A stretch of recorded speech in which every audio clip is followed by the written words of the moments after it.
হয়রানির অভিযোগ নিয়ে তোলপাড় জাহাঙ্গীরনগর বিশ্ববিদ্যালয়। চেষ্টা করছেন কাফির সমর্থকরা। অন্যদিকে সাধারণ ছাত্র শিক্ষকদের অভিযোগ, সরকারি দলের সাথে সম্পৃক্ততার কারণে তার বিরুদ্ধে এই মুহূর্তে কোনো ব্যবস্থা নিচ্ছে না কর্তৃপক্ষ।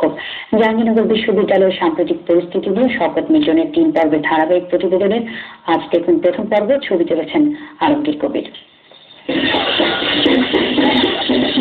প্রতিদিনই এমন কোনো না কোনো উৎসব লেগেই থাকে সবুজে ঢাকা এই ক্যাম্পাসে। তবে এর নিচেই যেন বিশ্ববিদ্যালয় কর্তৃপক্ষ চাপা দিতে চেয়েছিল এক নারী শিক্ষকের বিচার প্রার্থনা। এই বিশ্ববিদ্যালয়ে কোনো কোনো শিক্ষকের যৌন হয়রানির শিকার হয়েছিলেন ছাত্রীদের কেউ কেউ। এবার সেই হয়রানির তালিকায় উঠে এসেছে এক নারী শিক্ষকের নাম। গত 1 বছর ধরে আন্তর্জাতিক সম্পর্ক বিভাগের সভাপতি আব্দুল্লাহ এল কাফির যৌন হয়রানির শিকার হয়েছেন ওই বিভাগেরই এক জুনিয়র শিক্ষিকা। ওই শিক্ষিকা ভাইস চ্যান্সেলরের কাছে দেয়া অভিযোগে বলেছেন, আব্দুল্লাহ এল কাফি তাকে একাধিকবার শয্যাসঙ্গী হবার প্রস্তাব করেন। শুধু তাই নয়, নারীর স্পর্শকাতর অঙ্গ প্রত্যঙ্গ নিয়ে অশ্লীল কথাও বলেছেন বহুবার। এর প্রতিকারে 1 April vice chancellor Sharif Enamul কবিরের কাছে লিখিত অভিযোগ করেন ওই শিক্ষিকা। ভিসি ব্যবস্থা গ্রহণের আশ্বাস দিয়েও কোনো উদ্যোগ না নিলে 15 এপ্রিল আবারও অভিযোগ করেন তার কাছে। এই সময় ওই নারী শিক্ষকের সাথে অন্য আরো নারী শিক্ষক ছিলেন। তাদের অভিযোগ, ভিসি তাদের সাথে রূঢ় আচরণ করেন। ওই নারী শিক্ষকের ঘটনায় উদ্বিগ্ন সাধারণ ছাত্রছাত্রীরাও।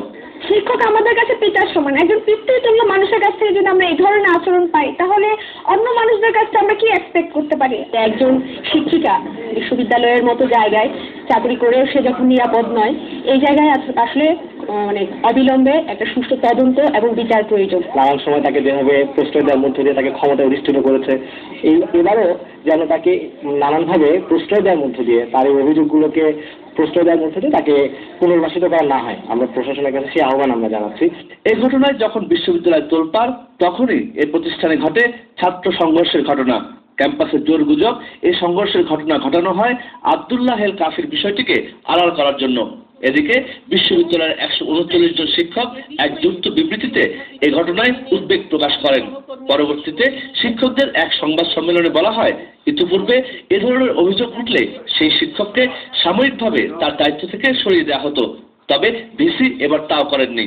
তদন্ত কাজ চলাকালীন সময়ে অভিযুক্তকে সাময়িকভাবে বরখাস্ত করার কথা। আমরা দেখতে পাচ্ছি আব্দুল্লাহ এল কাফির ক্ষেত্রে তেমন কোনো উদ্যোগ প্রশাসন নেননি।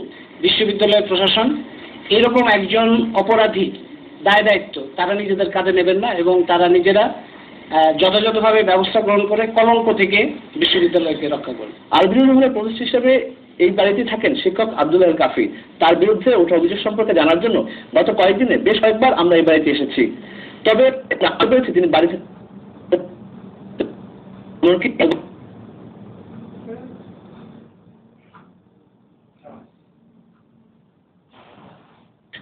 নির্দেশে গঠিত যৌন হয়রানি সংক্রান্ত তদন্ত সেলে।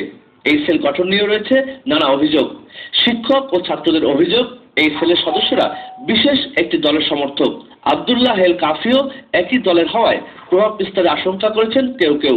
তবে সেলের প্রধান খুরশিদা হক জানান, তদন্ত চলছে। শওকত মিল্টন, এটিএন বাংলা, জাহাঙ্গীরনগর বিশ্ববিদ্যালয়, সাভার, ঢাকা।